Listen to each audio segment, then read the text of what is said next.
This is a 1971 Chevy Nova. It's got a small block 350 in it. I'm not quite sure what's been done to the motor, but it's got a little thumpy cam in it, so it runs a little rough when we start it up here. So we just did a nice custom old school dual exhaust system out the side with some 2.5-inch pipes.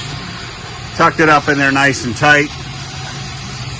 Nice and clean over the axles, around everything where nothing's going to hit and rub and bang like everybody else does these. As you can see, it's nice and symmetrical. Put a custom H-pipe in there.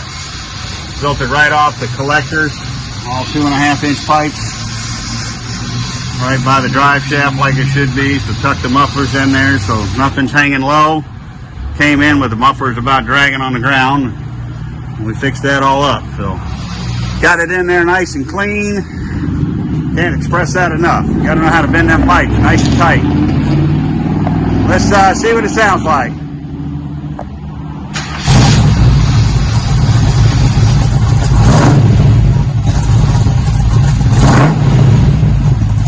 Like I said, it's a little cold nature.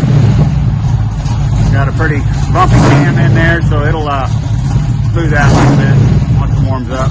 But sounds pretty good for what those mufflers are. I think the customer wanted a good rumble to it, so I think that's what that should do the trick for him.